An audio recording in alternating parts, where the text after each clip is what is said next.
Hello and welcome to another EU4 video. In these pandemic times, we have all been playing games to cope, mostly. Well, a couple of weeks ago, I was playing some EU4 like we do in my spare time, when I noticed a Formable in India I've never played before. I explored it a little bit and it turns out it's surprisingly fun to play.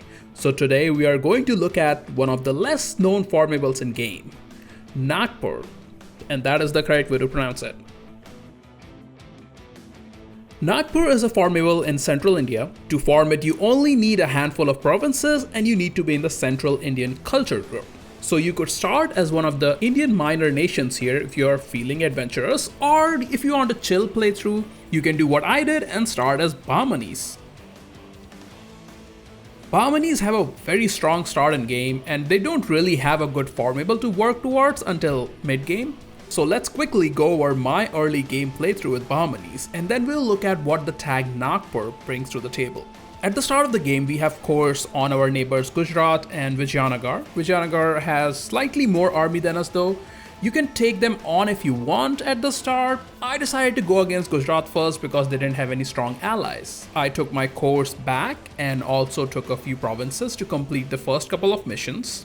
So yes, Bahmanis have a fairly decent mission tree.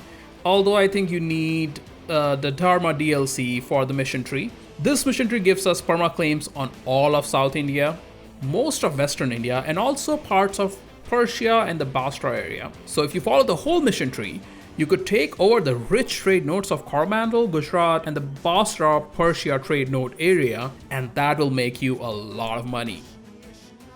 However, I decided to not pursue the mission tree all the way through. The perma claims in India are great though. So after the first Gujarat war, I hired some mercs and attacked Vijayanagar. It's not a walk in the park, but it's not a difficult one either. Just play slow and pick your battles carefully. I took their money and the only province of Vijayanagar from this war. This completes another mission which gives us claims and the event Fall of Vijayanagar happens. After this first war against Vijayanagar, things get rather easy. You can start eating up the small neighboring nations, especially the ones of Gonda culture, as we are going to make that our primary culture fairly soon. I attacked Vijayanagar again as soon as the truce was up. I vassalized a minor on the southern coast and gave them some provinces. Both Mysore and Madurai are good vassals to have as they have a lot of cores in the south, and that will make conquering all of Indian peninsula easier. I also took over Andhra and parts of Orissa to complete more missions. Up till this point, I didn't have any allies really because you really don't need any allies playing as Bahmanis in early game.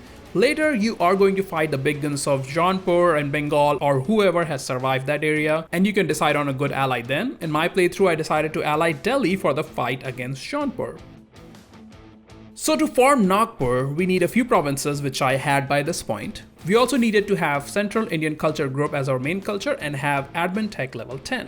So I waited till I had the tech, and once I had the Admin Tech, I decided to culture shift. Now if you're new to the game, you can look up my guide on how to culture shifts. It's an older video, but it's still valid. And there are a lot more video guides to check out. Make sure you're subscribed so you don't miss out on these videos. So to culture shift, I needed a lot of admin points, both to move my capital and to restate the provinces after culture shifting. So make sure you have some bank of admin points, and as soon as you have the Gonda as your primary culture or any other Central Indian culture, you will get a decision to form Nagpur. Forming Nagpur changes your capital to East Berar, and it gives you a lot of perma claims in the Central East Indian region.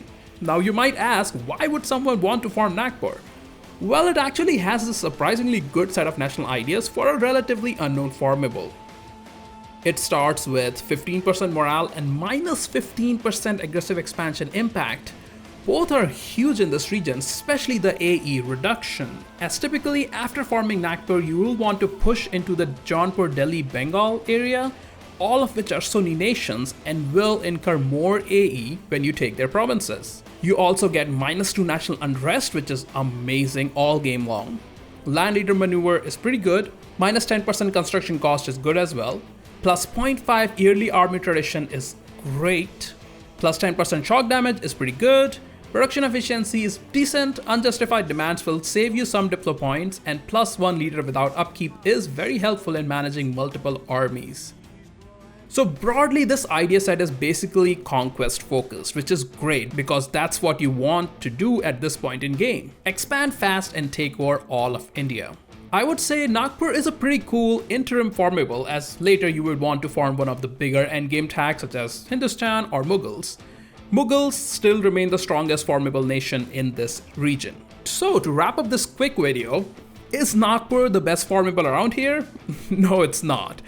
It's a decent intermediate formable though, which should help you get to one of the better formables well suited for late game, and I like playing it because it's a novelty, honestly. I mean, EU4 has been around for 8 years and it's hard to discover new experiences that we haven't explored before. So I hope this little guide will help bring a spotlight to often overlooked formable of Nagpur. Let me know in comments if you try out Nagpur and if you know of any other cool formable nations. You're watching a Radio's Guide. Thank you for your time and I'll see you all in the next one.